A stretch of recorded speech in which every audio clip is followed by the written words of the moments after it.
Hello, everyone, and welcome to the third session of our Ask the Broncolor Assistant webinar series, where today we're going to be discussing some best practices with the Broncolor Para series of light shapers. Feel free to ask us any questions in the chat, and we will do our best to answer on air, or follow up with us on social media, just about everywhere at Broncolor USA.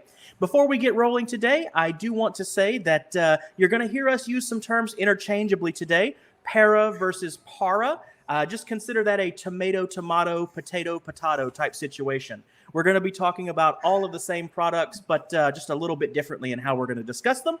But without further ado, I want to go ahead and introduce to everyone the Broncolor assistant himself, Galvin Collins. Galvin is a photographer and cinematographer working in Portland, Oregon, and he has spent the last 12 years splitting his times as a stills assistant as well as a first assistant camera on motion projects. As a stills assistant, he has helped bring photographers' visions to life, and as a first AC, he has helped keep the picture sharp. So, without further ado, Galvin Collins, everybody. Hey, thank you, Blake, for the introduction, and thank you all for being here, and welcome. As always, be sure to ask questions. We like questions. Questions can really help us get you the information that you want. After the seminar, you can, like Blake said, follow up with us on social media. And if you get a chance, check out the Broncolor USA YouTube channel. We've been posting these webinars up there as well as how-tos. Drop a comment there of anything that you would like to see in a how-to or a tips video. We got to try to catch up to that Broncolor Swiss YouTube channel. All right. As the name of the webinar is Broncolor Para's Do's and Don'ts, we're going to go through some best practices and just some information for photographers interested in using Paras, assistants who are going to be working with Paras. And yeah, we're going to jump right in here. So first off, do know what a para reflector is. Parabolic reflectors, or a para equals parabolic. And this isn't a math class, but mathematically accurate parabolic curve is the science behind the para reflector. A parabolic U-shape reflects the light projected into it from the center, directed on axis out of the parabola. So if you aim your para at a flat wall and you project the light there, the light from left to right, and then you take your light meter and do meter readings all the way across it, you're going to get pretty even meter readings. And that's because the light is coming directly out on axis from every point within that parabola. What does this mean compared to another modifier? Well, let's look at how a softbox works. A softbox, so in comparison, the parabolic shape specifically sends the photonic energy, I like that word, photonic, on a direct path straight out of the modifier, and that creates the direct beam that's as wide as the opening. The effect is nice sharp highlights on the skin and creates appealing lighting on the products. In comparison, the softbox, which you can see on the diagram on the screen, it takes the light and bounces around in a very chaotic fashion, diffusing it through baffles and sending it out in all directions. So if you're to aim that softbox at the same wall that you were aiming the para on, and do a meter sweep, you'd find it has a hot spot in the center, and then it will fall off gradually as it goes to the outside, which is different from the para, where it will remain quite even across the entirety of the wall. So let's see. Next up on our do's, do know that the para does have focusable light feature. As you can see with the para diagram, the light is mounted on a focusing tube that gets you the ability to focus. And I'm going to demonstrate some of how this works. Right now, we're going to jump over to my B camera here. And this is a Para 88, but I've got a uni light in, and I've got the modeling light on, so you can see the light and how it affects. This is kind of in the sweet spot for the parabolic effect. So you can see, let's say this side right here. So all along here, you can see is quite evenly illuminated. A little bit on here is not, but all along here, light is hitting that and coming straight forward to our camera right here. So you can see that. We have the option to do a focus spot where we take that light and we bring it as deep as we can into the parabolic reflector. And you can see it really highlights dead in the center. It narrows the focus of all that light and projects it forward So you get a really long throw. So you can actually send this light very efficiently a long distance in a narrow beam. Alternatively, we can take it to the opposite end of the spectrum and we go all the way out. And this creates the effect that Broncolor calls the 24 points of light. As this is divided up into 24 illuminated sections, since there's not a lot of light hitting in deep here, what you're getting is just this sweet spot on the outside is sending the light forward, which creates an almost ring light effect. So with that, you can see on our focused demonstration, a real pinpoint of light hitting dead center versus the defocused, which gives you almost a wide ring light sort of effect. So pretty handy feature, and that's just controlled by bringing the light in or sending it out. Super efficient, really fun. Let's see. All right. And my thing's moving there. All right. Next up, do know what paras are available. When you go to buy or you go to rent a para, it's good to know what sizes are available for you. Currently, parabolic reflectors are sold in the Para 88, the Para 133, the Para 177, and the Para 222. 222 being the largest that we sell currently. If you go to a rental house, there's a good chance, though, that you're going to see a wider selection, a wider variety. Paras have been made for many years, and you might come across a size or a style that you don't see in the current four. And that's just because these reflectors and modifiers, when taken care of and used properly and maintained, will last a really long time. They're also very popular, and people like to keep using the same ones. So when you do go to a rental house and you do go to rent a para, I do recommend setting them up at the rental house just to check and make sure that the shape is what it's supposed to be. Make sure there's no damage. I borrowed this from my local rental house. It's missing a couple of pieces here. It's good to set it up there so that you can make note of that, and you can let your rental house know. That way you're not responsible for any of that damage. And it gives you an opportunity to trade it out for an uncompromised piece of equipment. Those compromised pieces of equipment will reduce the consistency of your output. You won't be able to count on it like you would normally. So that is that. So, and then we're going to move into here. Do be familiar with how to set up a para. There's two different styles of setting up paras. We're going to go over that. My space here isn't really big enough to set up the large one. I do have a Para 88, but we're going to refer to some videos that Blake has put together, and we're going to narrate and look at those and talk through the proper ways of setting this up. Wonderful. Thank you, Galvin. Let me go ahead and I'm going to pull those videos up now. We are going to start with how to assemble and set up the two smaller of our paras, the 88 and the 133. As we sort of mentioned before in the webinar here, our four different sizes are sort of split into two different assemblies, and they each work a little bit slightly different. So without further ado, we're going to get this pulled up here. And now we're going to walk through that assembly process here. First, you'll definitely start by removing the para from the bag and just giving it a nice little shake to open everything up. You'll see here the first step, and the first thing I want to point out, and I'm going to actually go back and we're going to watch that again, the tension rods that hold the para open. We want to make sure that you are using both of those rods across from each other at the same time. This allows for equal pressure to be put onto the assembly process, and you're not getting any of the rods mixed up or tightened in any weird ways, which could potentially mess up some of your devices there.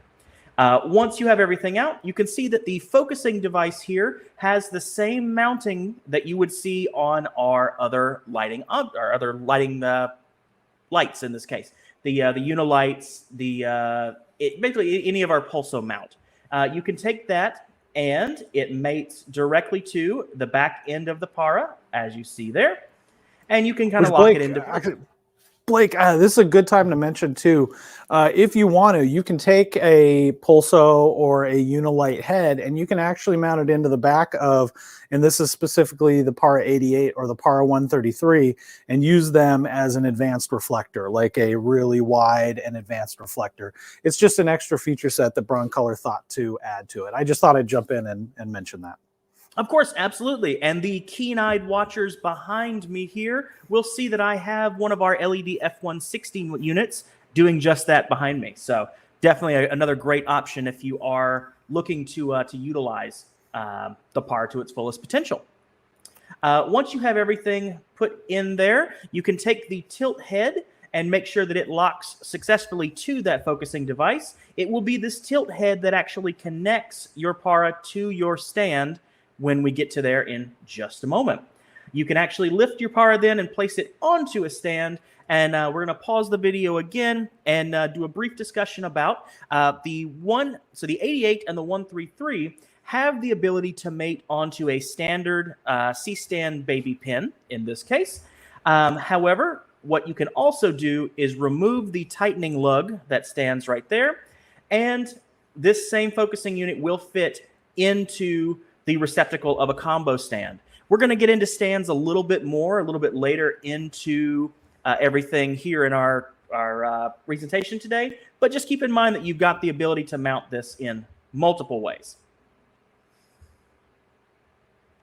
When it comes time to disassemble, pull that pin and remove the focusing unit, and then again make sure that we are on equal sides, removing the pressure when we bring everything down. Again, we don't want to do them one at a time. Make sure that we work everything together. So that was how the 88 and the 133 are going to work. Let's move on now to the 177, and we're going to also move on to the 222, our two larger Para units here.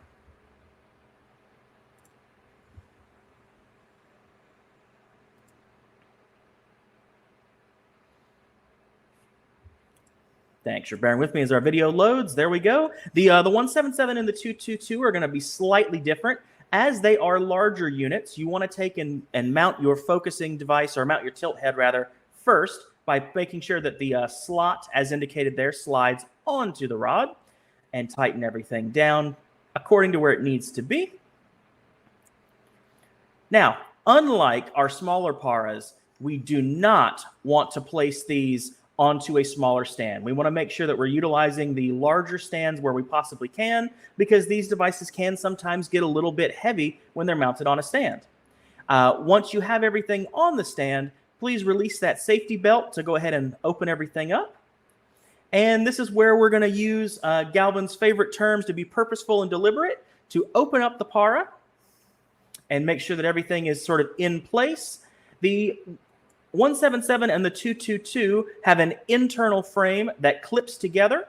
Once you open it up, you want to make sure that after those clips have been opened and clipped together, that you're not catching any of the interior silver fabric, and that everything looks to be in order before finally cranking open the Para itself. And once it's cranked open, it's certainly ready to use at that time. Oh, wait. We're not quite ready yet. We want to make sure that we take the adjustment rod. This is going to help focus and move your Para as you need to see it on set. Make sure that screws into place. To disassemble, you can remove that rod, crank everything back down to loosen everything up.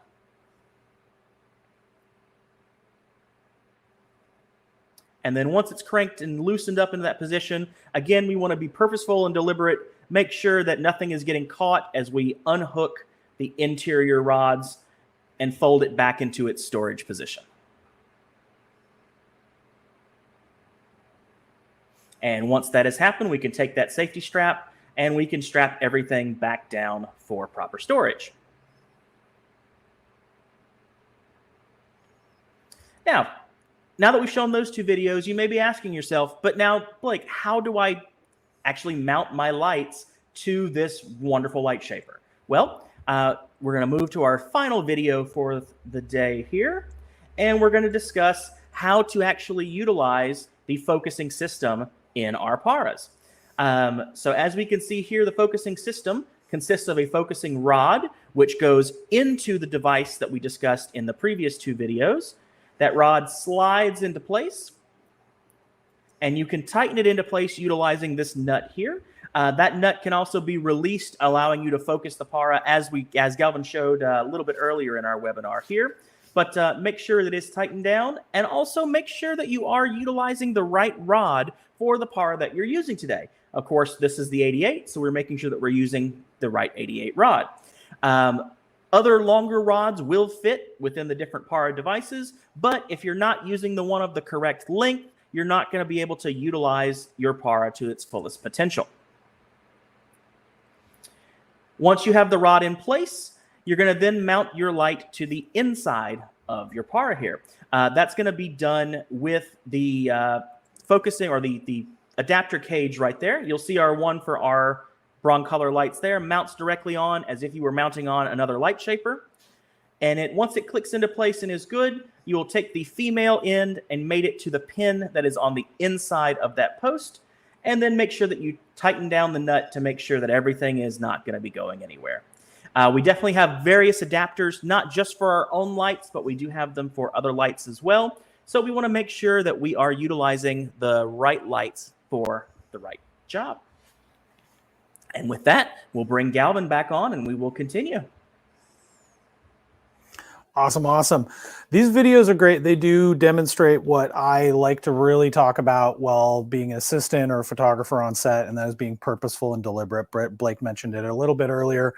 That's my pro tip. Pretty much any day on set, I can say the best thing you can do is be purposeful and deliberate. And that is specifically, I think, really important when working with the parabolic reflectors, and specifically with those 177s and the 222s with the hinge in the middle of the rods. The main thing is to make sure you're not getting that reflective material pinched in there. If you get that pinched in there and then you go and you tighten it and open it up, it can cause damage, whether it's to the reflective material or the overall cloth.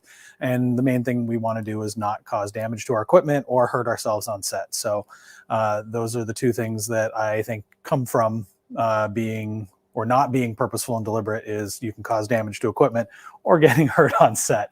The other thing I wanted to mention, so I've got a Par 88 up here.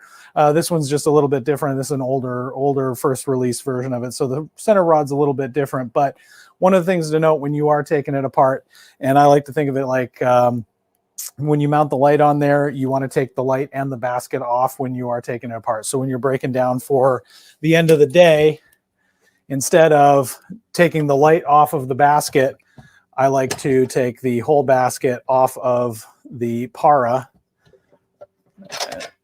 And that's how I like to, then I'd pull it all apart and everything. This also allows you to take the basket off super easy without risking damage to the dome. I always say bring the light to the modifier, not the modifier to the light. So this makes it super easy. And then you can take the center post out. If you don't take this basket off, what ends up happening is you go to take you have this all apart, and you go to take your focusing mount off of there, and then you lift it out and this basket gets caught right here. And it's really not, it doesn't lead to damage or anything. However, it can make you look a little silly, which isn't the most important thing on set. But again, knowing to take this off first is important. And since I like the look of it, I'm turning that back on. Anyway. All right, Galvin, right. Before we move on here, there were a couple of questions that came through the chat. Oh, yeah. I did see where Mason was asking, have I been pronouncing para wrong or parabolic wrong this whole time? As we kind of covered in the beginning, Mason, tomato, I think the way that you pronounce it is going to be just fine on our end here. And we also have John Hughes that says, I have para 88s. We definitely love the Para 88 here. That's what I've got behind me. That's what Galvin has behind him. Definitely love using it in my workflow as well. Para 88 is probably one of the most versatile of the paras. You can use it as a replacement for a beauty dish. It can be create wonderful edge light. And in a use case I'll talk about later, it's great for getting light to go the distance since it's so efficient. So it was a good choice getting that 88 or those 88s. Awesome. And we do have another question that has popped up in here that we can go ahead and answer right now. Everin Williams Jr., talk about using the ring light versus Unilight or Pulso head. In this particular webinar, I don't know if we're going to be getting into that quite so much. because this is not necessarily a how to use I think the I para. can. I think I can speak to what that's going for. Okay, let's go for it. So real quick, there is Pulso, Unilight, or Ceros, or Ring Light. Some of the earlier parabolic reflectors were designed to work specifically with the ring light. The ring light had a nice arc tube around there that created the least amount of, let's say the light didn't get in the actual physical light didn't get in the way, and it created the most efficient parabolic effect. And that was so in years since, though, we have moved to, or Braun has moved to using this basket system, center mounted, and the profile of the light doesn't that much affect the outcome of the light. So it's not as important to use the ring light. But at one time, especially in I think the older 200 series or in the larger 300 series, they really recommended using that ring light to fill that whole thing.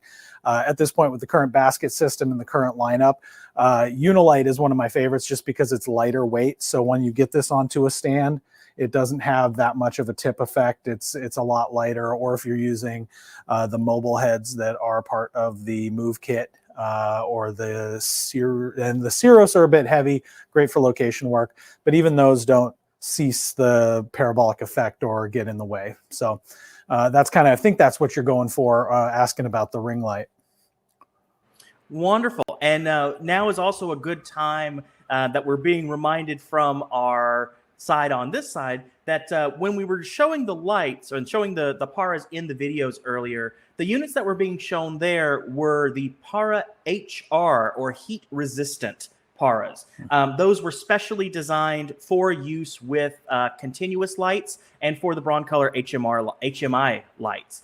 So as we kind of go along, if you have any questions about utilizing those, let us know. We can definitely work out. But certainly mate the right para to the right light that you're going to be using in this case.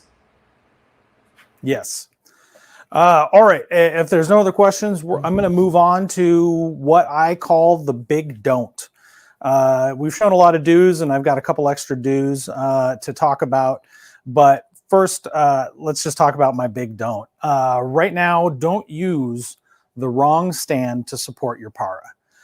If there's one thing that I see on still sets that is what I consider the most frequent wrong decision, and that is using the wrong stand or going too light with grip. I come from the school of thought of safety first. That's where that purposeful and deliberate comes to. If you purposefully make decisions and you deliberately execute them, you will maintain safety of everybody. You don't want to go too light a stand with a heavy light and then have it fall. As the video showed, they said with the 177 or the 222 to not use the baby pin option. That is absolutely accurate. And I would really lean to anyone using the larger combo stands or the, basically any of the stands that are more robust. I do have, this is a baby kit stand that I would recommend. These are nice, robust. It's got a good, wide base. It has a Rocky Mountain leg on it, so you can adjust the, if you're on an angled hill or anything like that, you can adjust to keep the light centrally, based on there. I would say you could run an 88 or a 133 on a stand like this, but your basic lightweight kit stands, like the click stands, I wouldn't. They just aren't rated to perform for the weight that these lights end up working with. I have this light rigged up to a combo stand. It's a low boy combo stand, but it was, let's see if I can rig this to show you. Will this show? Almost. No, I'm just going to jam that into my background. Anyway, it's rigged to a combo stand. Blake has a picture of the combo stands, which gives you the junior option as well as your baby pin option, and you can run the junior for these lights.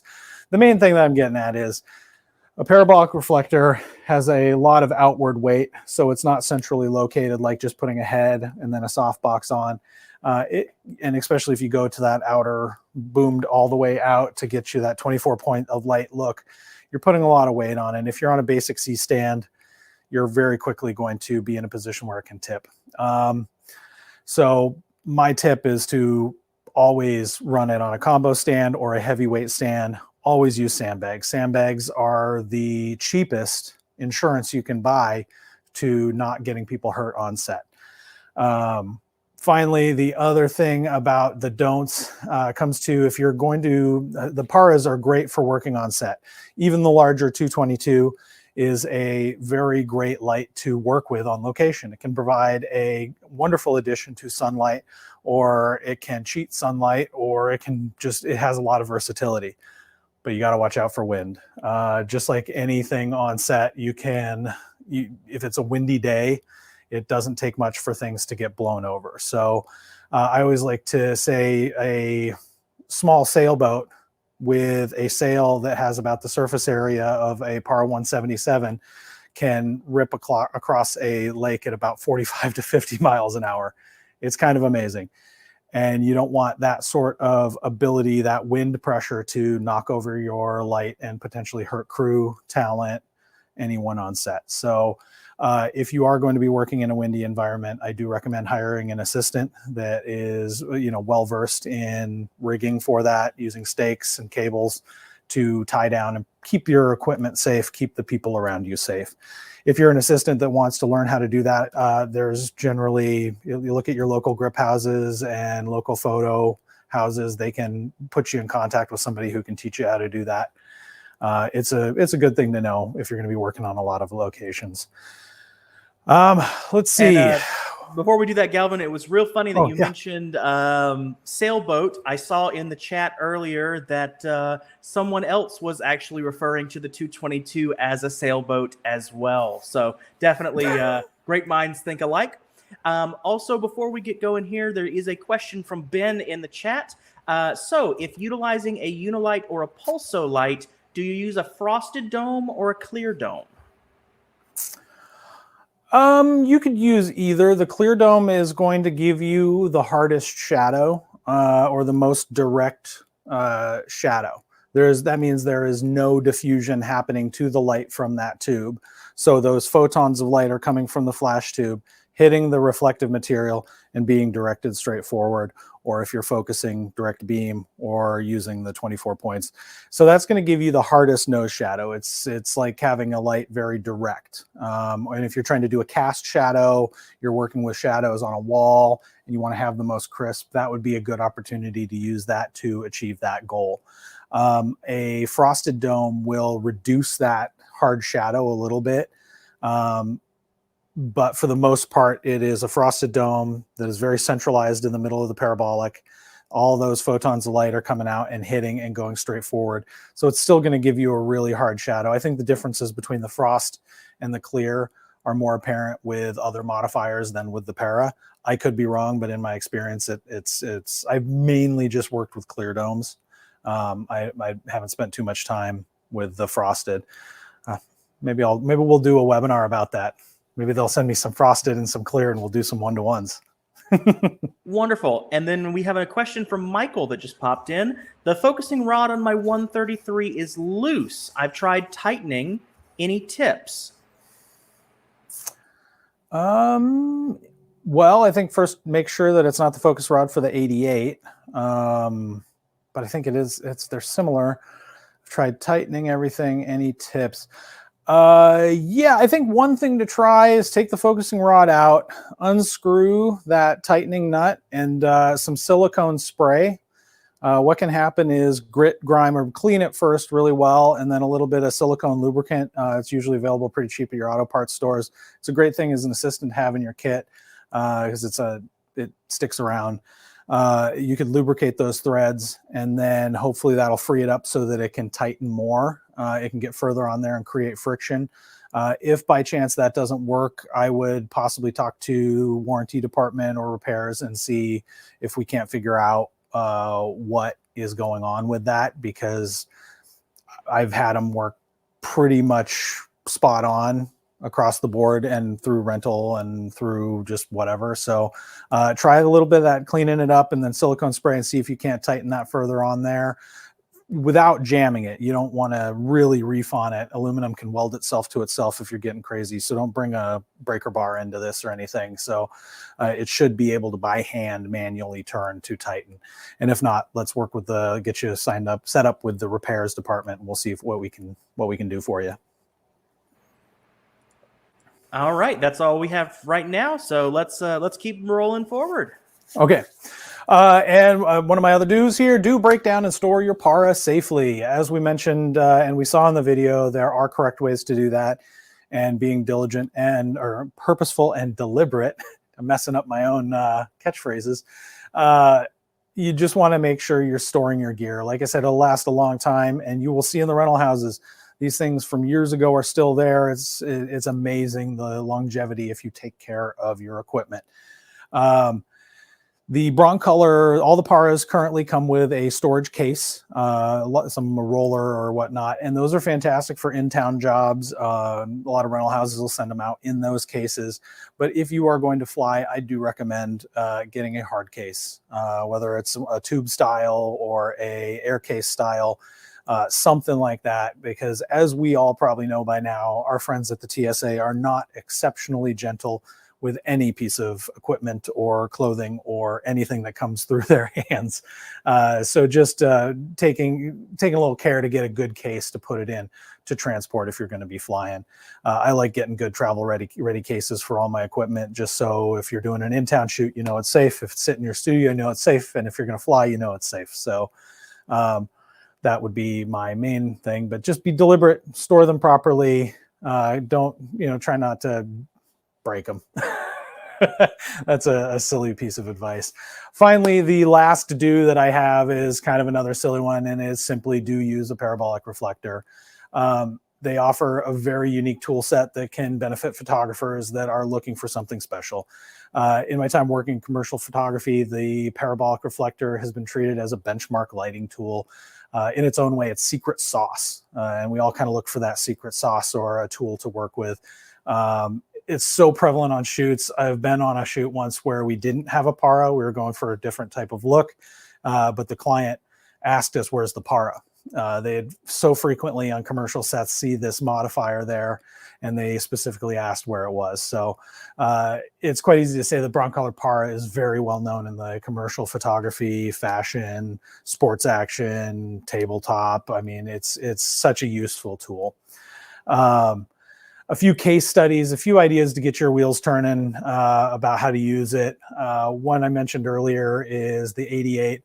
Perhaps if you're at an outdoor location shooting a wide shot and you really need to punch some light to maybe highlight a subject that's more to the center of your composition, maybe backlight, hair light, something to separate. You could use a Para 88 with its focus to really beam that light in from off camera, offset. It can really efficiently push light.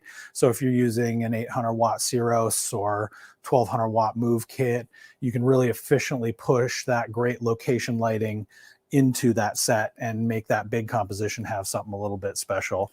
If you need to recreate daylight in a studio environment, that Para 222, it's a big source that provides a direct hard light that also is wide and wraps, which is very similar to how this effect of the sun. It's very hard and direct, but it's everywhere, so it has a wrap. So that's a good opportunity to try. I mentioned a little earlier, if you're in the studio and you're doing some portraits and you commonly use a beauty dish, try using a Para 88 or a Para 133 as a beauty dish. Try different, focusing options that it offers. Try spotted in, try the true parabolic, try the 24 points, try a lot of different things to give it a, educate how you will do these things in the future. Fashion and on body, that Para 177 or the Para 222, fantastic for photographing clothing. That hard light that wraps a little bit gives you nice highlights. It gives you good shadows. You can really show texture and dimension very, very, very well. Just a really, really great modifier. Portraits with the 222 also very, very unique. All right. While we're turning there, Galvin, I got a couple of questions here in the chat. The first one from Daniel. Can the Para be used for product shooting, or is it for on figure only? I would say absolutely use it for tabletop and product photography. Like I mentioned before, it has a very daylight sun effect to it. If you think about it, the sun is pushing photons directly from it that come and hit us here on Earth in a very straight and linear fashion, but in such a broad beam that there is a lot of wrap and fill. So if you're shooting something small and say use a 188, you're essentially creating that same relationship with direct light hitting something. So you can get a very sun or daylight type feel out of it. Again, by changing that focus spot, you can create a very spotty effect. And then using that 24 point of light, you can get that right over the top of a tabletop product. And now you have 24 individual lights coming from almost a 360 degree or very close to angle and hitting that product. So there's a lot of very unique looks that can be achieved using these. I know a photographer that I worked with in my early days of assisting who uses a 220 size to photograph all tabletop products. Golf clubs, a lot of golf clubs, very good light, and you can do a lot of it with reflect and catch light, but it gives a very, very good direct daylight type of look. It's pretty good. So the versatility is really only limited by what you think you can do with it. Try it, give it a shot. I can't wait to see somebody put one on a vehicle and shoot a moving vehicle. Let's do it. Francesco in the chat says, do you ever use a diffuser with your para? And I think that that was answered pretty well by Andrew here, that yes, the diffusion on the front do turn the paras basically into large soft boxes in that case. And then Dawn follows up, I think a grid is a lot more useful than the diffuser. Your mileage may vary, and I completely 100% agree on that case. M in our Q&A session says, as a one-man band outdoors on a windy, approximately 8 to 15 miles an hour, whew, that's a little bit windy, and a sunny day at the beach, looking for full coverage from 5 to 8 feet away, should I use a Para 88 or a Para 133? Galvin, I'll let you kind of think on that for a moment, but I think the bigger question that we're going to come into is making sure that you have the right stand for the job, because wind and sand and a beach don't necessarily all go together, especially if you don't have someone holding down that stand. So yeah, first off, how you've established that tells me that you probably should have an extra set of hands on set. I know that's not always an option, but specifically a client wants beach setting, that always in my book means an extra set of hands, sometimes two. A good heavyweight stand, but to the point, I would say when you're doing full body, full coverage, bigger is better. The distance from subject, the 133 is going to be a little bit more effective, I think, in achieving the lighting goal that you are looking for. But it will be a little bit tougher to rig because of the size to wind ratio there. And then again, hiring an assistant that is versed in rigging, specifically on the beach, specifically in those situations. I've only done, half a dozen beach shoots with similar circumstances in my time, and they are a little bit more different than a windy day in a field somewhere. So finding somebody with that experience who can rig those things is always beneficial. And I think sometimes explaining those limitations to a client can oftentimes get you the budget to do that, because, those beach shots are amazing. And again, the para is an amazing modifier and right to use. So wonderful. Got a couple of Para 220 questions here. Anil says, I have a Para. Is that the 222? Yes, 222. There we go. Caught you, Blake. He's been catching me all week on that. I have a Para 222 with a ring light. If I focus by taking the head inside, will it give me the same lighting effect as that of a Para 88?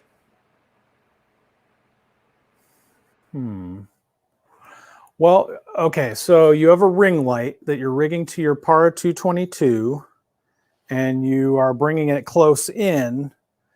That means you are tightening up the beam and making it more spotty, which will give you the profile very similar to maybe a 88 that's on its normal full parabolic run.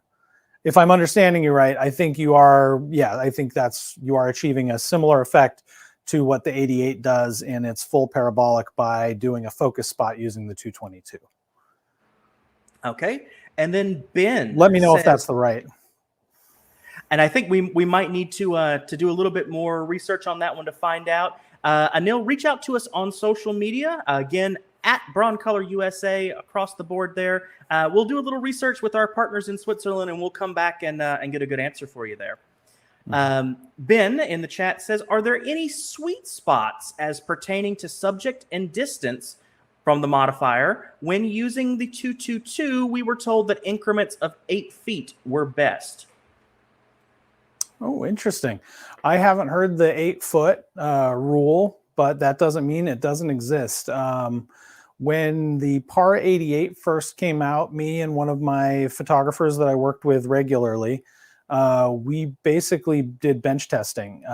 We got the modifier, we put subjects at different distances, and then we did meter readings and test photos at different incrementations on the focus spot, so that we knew intensity, we knew spread, we had a representation of all those. And we did basically spent 2 days, I think, really shaking down and understanding what's going on with that. That's something that I'd recommend for anyone to do, because again, like Blake said, mileage may vary. Some people said 8 feet. That might be part of how they measure lumens in the manual, or somebody's concept of how they did some bench testing to understand spread, intensity, luminance, or specularity. I haven't heard that. Ben, maybe you can get a hold of us and let us know where you got that information. We can check in on it. I'd love to know it. Yeah. I think that was Ben that I might know from working in Portland too. Could be. Hi, Ben. That's all the questions we have for the moment. So let's keep rolling on.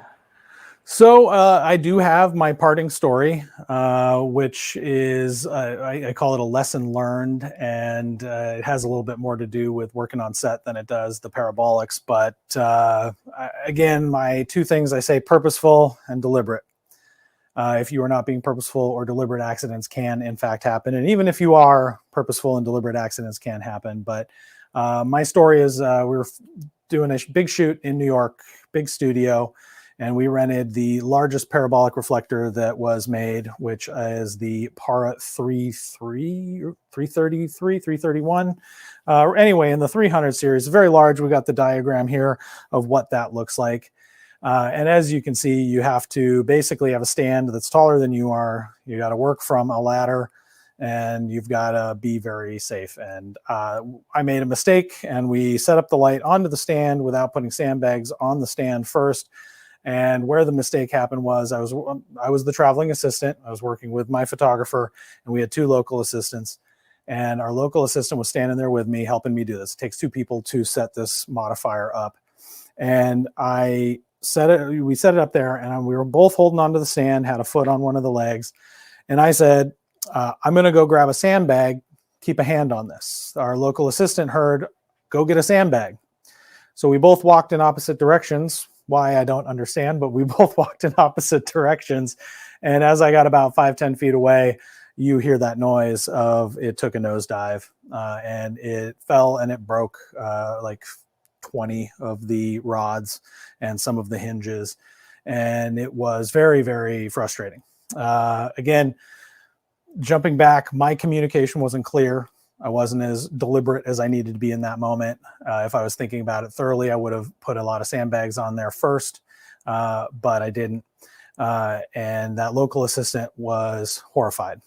Like, he looked like he was about to get hurt, and he knew it, which was really weird because, I mean, it was just, I guess in New York, you can get yelled at pretty quickly, and that's the culture there. And we're all Pacific Northwest people. So I went to my photographer. I was a little mad too that we had a misunderstanding. I was a party to it. I was a little embarrassed because I don't like being a party to breaking things, especially large, expensive things. I told the photographer, and his response to me was, okay, get on the horn, let the rental house know, let the producer know so she can call the insurance, and let's get a replacement in here as soon as possible. And so we just went straight to work. And I guess the big takeaway is anger doesn't get the job done. We're all humans. We're all going to make mistakes. And if you are if you're doing anything, there's going to be you got to have room for, accidents, room for that sort of thing. But being kind to your coworkers and all that, let's just create an environment to make good work, and anger doesn't need to be there, and those sort of yelling consequences don't need to be there. So again, purposeful, diligent communication, and it really helps to be properly insured as well. Because at the end of the day, the insurance took care of that. That rental house was able to send it into repair, and their very large parabolic reflector is still available to rent in New York today. So yeah, that's my story. It's embarrassing, but at the same time, like I said, it teaches be diligent, clear communication, deliberate, purposeful. Those are the things. So that's kind of my natural end to this webinar, telling you about how I broke something very expensive, but well, there we go. I mean, it just goes to show that, we all are human and we all have the potential to make mistakes. But, certainly webinars like this one, we're kind of designed to make it so that we're going to make as little mistakes as possible. So as we come in for a landing here, we do have a couple of questions that have come through, and we can go ahead and get those answered before we get everybody on their way this afternoon. Let's start with DC asks, what effect does the lamp strength play in relation to para sizes? Well, I think so. Your 1600 joule lamp heads, which are kind of the lower end, I guess, of our Pulso and Unilight line. These modifiers are very efficient. So even if you put a 1600 joule head into it, you are getting a ton of range, a ton of versatility. And the difference between a 1600 joule head and a 3200 joule head is one stop. So if you find that you're not running your 1600 joule head at full power every single time, you're getting, 90% of that range of, I guess technically it's 50% considering the power, but you still have a lot of variability within there. As far as it goes, you're not going to see a different effect from a 1600 head and a 3200 head. The only difference is going to be whether or not you can get up to that 3200 watt second or joule power. Otherwise, the effect is going to be the same, that you just get that same parabolic, that even beam, direct source, wide. I don't see, because essentially the effect's the same if you're using a mobile light, Ceros, or any of the Pulso units. So I think you're pretty safe to count on that consistency. Okay. To kind of aid in this with a bit of a visual, can we step back? Rustin asks, I missed the start. Is it possible to give a quick summary on the zoom positions? So can we see what that 1600 joule head looks like? Heck yes. Let me jump this back over here. Let me jump to my number 2 camera. Let's position this dead center-ish. There we go. Tough to see, but we got it. All right.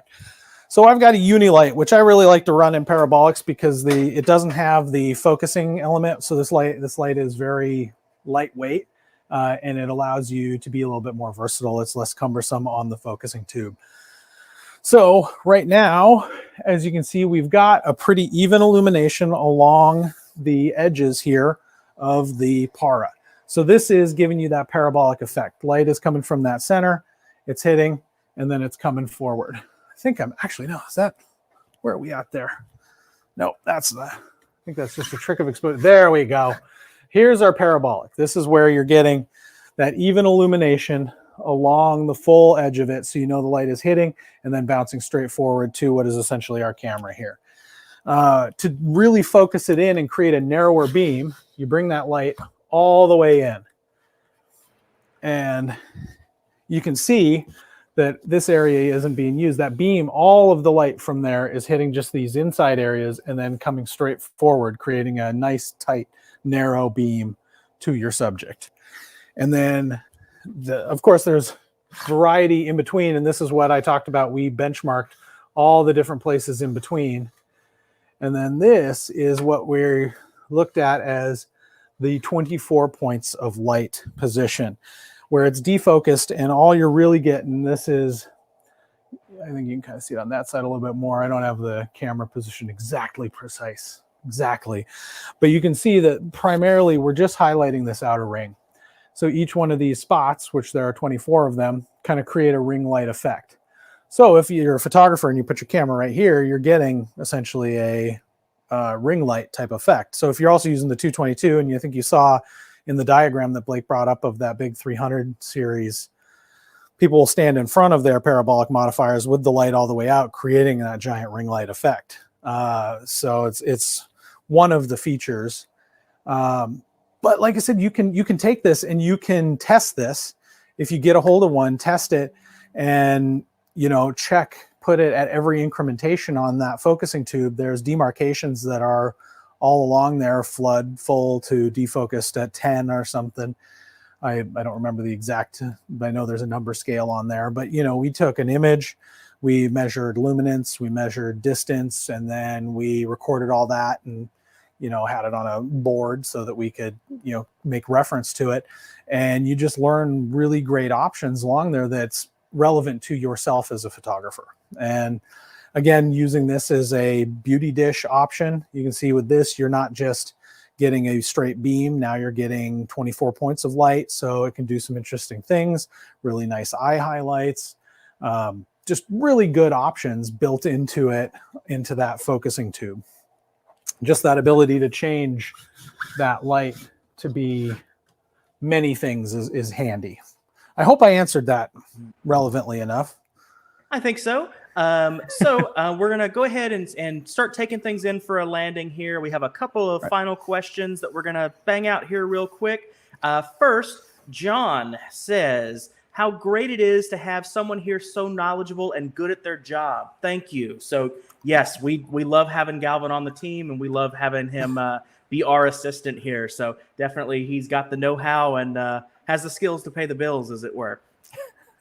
I was lucky to spend a lot of time working with this gear in the field. I was in a town that had a lot of it with a photographer who loved it, and I got to really dig in and enjoy the durability and special effect. I mean, these lights are special. That's the best thing. They look great and they're special. Absolutely. So I'm happy to be here. Have a couple of quick Ceros questions here regarding the paras. So we'll start with Tom. Tom says, when using the Ceros L head, should I leave the standard reflector on? And I can actually answer this and say, no, you should not leave the standard reflector on because you actually will need to use the adapter to mate the two together so that you can actually utilize it inside of the reflector. So no, you will not leave that standard reflector on and you will use everything from there. So I get where that question's coming from, though, because there is a satellite. I believe Broncolor called it the satellite, and you'll see this. I don't think they make them anymore, but there was a satellite reflector that actually can create almost a laser beam of light, and it required you put a small reflector or use the travel reflector mounted in there. So with the parabolics, you want all the light that tube can create to push outward and create that parabolic effect. So no reflectors, and you need the opening bayonet mount to mount your light in there, just like Blake said. Anyway, carry. Absolutely. Briscoe says, when you use the Para 88 as a reflector with an 800L, what is the best use? And I'm going to chime in on this one as well. And I think we're going to take a step back and go, your mileage may vary. I think it all depends on what is going to be the best use for what you have available. As it was said before, or as it has been said in the past, the best camera is the one that you have on you at the time. And I think the same can be said here, where the best use of your monolight is going to be the monolight that you have at the time. So I'll let Galvin kind of expound on that a little bit, maybe. So with the using a para in that reflector mode, so with the light snapped into the back, the light is deep in the bottom of the parabolic. So what you're getting is that very direct punch. It can give you, it's a very efficient, again, parabolics are efficient, and what you get is that nice long throw. You don't have the variability of using indirect with the focusing tube to be able to adjust and tune for your needs. You're just getting a nice even beam coming from the center of that light. Again, what Blake said is with the para, you get a lot of variety. You get that focus tube ability, but if you need just a hard punch, real quick onset reflector effect, snap that into the back of your para, set it up, and you're good to go. It's just like an added feature above and beyond the effect of the focusing tube. Yeah, I mean, there's a lot of uses. I think you're only limited by creativity. And again, I always say test. One of the things with one of the photographers I worked with, the best thing was we would spend, he'd call me up and be like, hey, I don't have a budget today, but if you're available, I'm going to be testing this piece of equipment. And every opportunity I had, I would go with him and help do the testing, because it helps me know how to use it. It helps him know what the effects were. And also, I would know what the effects were, so that helped me down the road. If you can, just testing days, and if you're working with photographers who have the equipment, ask if you can go to their studio and test a piece of equipment for a day. Talk to your local rental houses, but just test, and so that you know what that effect is. Distance, throw, luminance. Anyway, I'm rambling. Absolutely. Yep. Briscoe just popped back into our Q&A and just said that I fear that the 800L is just too heavy for the focus rod. It is slightly a little bit heavy, but I can certainly say that, again, if you do work, very carefully and purposely, that you should be able to be okay with there. So I've got a tip for that, because I have seen the very first version of the basket did have a little bit of a bend, and I'm sure Broncolor will be mad for me saying that, but I have seen a Ceros bend a basket. So two things to do is, when you're working with the basket, let's see, here we go. You can be more, the basket itself can be more stable. You can see there's 4 support rods. It'll be more stable with a Ceros if you have one support rod dead center on the bottom. So when you put this light on that center shaft and you have it straight up and down, with that, you get more efficient holding power. When I did see it, though, bend, it was after we had set up a light, and I hadn't done that, where I had it so that the 2 supports were on the side. And we left it, we shut the light off, we unplugged, and we basically head wrapped for the night, but I didn't pull the Ceros head out, and it sat from when we wrapped the set 5, 6 o'clock until 8 the next morning. It sat just sitting in that position. So it did take a full overnight for that to happen. I do know the newer baskets are more robust to accommodate that Ceros, and then they are, if you rig it upright and you aren't leaving it for hours and hours and hours, you're going to be fine running a Ceros in any of the paras with that basket. Wonderful. And looks like Andrew in the chat as well gave us a possible workaround solution as well. I have put a Ceros on a separate light stand, pointing it into my para so that it isn't so supported by that focusing rod. That also is a working solution as well. Just be in mind that you might not get as even of a light by doing that if your angles are a little bit off, but definitely that can work from there. Briscoe says, I'm on the fence to add an 88 to my kit, and he is almost sold. So, Galvin, let's see what we can do to get Briscoe into an 88 by the end of everything here. I already said that it's probably one of the most versatile lighting instruments that you can have. And it also has that secret sauce that that secret sauce that a lot of clients know and are looking for. And I guess there's one other thing on set. Some people, I've worked with a photographer out of LA, and he had a very weird methodology. And he didn't really know much about what each light did, but he would always have a para on set because they look impressive. And if you want to impress a client, have a para on set is what his methodology was. I disagree, because I think these lights are fantastic and they have so many uses. They have a look, but they also are impressive. So if I could say, 88 is definitely, it's a gateway into utilizing the wide range of available lights from Bron in the para. And the 88 is a great one to own. It's a great one. You can use it a lot of different ways. Only limited by your creativity. All right. So we're going to go ahead and take our last question here before we get everybody on their way. Last but certainly not least, Sam asks, what's the proper way of cleaning a para? Ooh, that's so I don't know if Braun has an official way of cleaning a para. But the goal of any sort of cleaning is to not add any shift in color temperature. So I would say, depending on what you're cleaning off of it, I've not seen a ton of gross or anything in there or color shift. I mean, the one that we're looking at right here, it's probably, this is probably 6 years old. I got them at that rental house. Anyway, if you take care of them, but if you do need to clean them, something gets on them, you're doing some effects work and something splashes, probably just something like a light Dawn soap, really diluted, light water.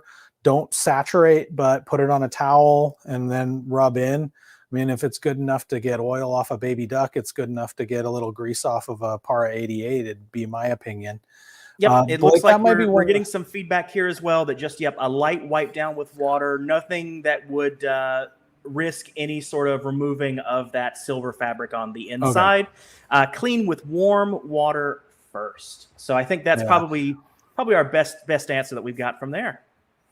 So keep the cleaners out of it as much as possible would probably be the best. I haven't had to do that. That's as an assistant, I've never had to like clean a Para after using it. We usually, and then when I was at a rental house, we never had to do it. So I guess I was lucky. I'd be interested to see what Broncolor, like what Braun specifically thinks of that. That'd be good info for me too, anyway, is what I'm getting at. So was that the last of the... Yep, I think that's the last of our questions. We are right on time here. I want to go ahead and thank everyone for attending. Thanks for coming in. Thanks for allowing us to chat with us today and have some conversations about the wonderful Para Reflector. Again, if you didn't get your question answered, as this was more of a do and don't situation, please don't hesitate to let us know on social media, Instagram, Facebook, Twitter, and even on YouTube at Broncolor USA. We will be planning, and we do have a more informational about the Para and how it's used webinar kind of coming up in the works. We're gonna get that going there, and certainly we'll make that happen here. And I do want to remind everyone that our next webinar is going to be a little bit sooner than normal. Normally we kind of do them towards the end of the month. But on Wednesday, October 13th, same bat time, same bat network here at 1 p.m. Eastern time, we're going to be discussing packs versus mono heads, trying to decide which one's going to be best for your workflow and how we can do from there. So again, thanks for joining us. Galvin, did you have any final words for the good folks? Well, I say yes to packs and mono heads, so I've got to find a way to differentiate and be able to talk about both instead of just saying, yes, bring them all. Thank you everyone for being here. If you get a chance to pop over to the YouTube channel for Broncolor USA. And if you are into it, subscribe.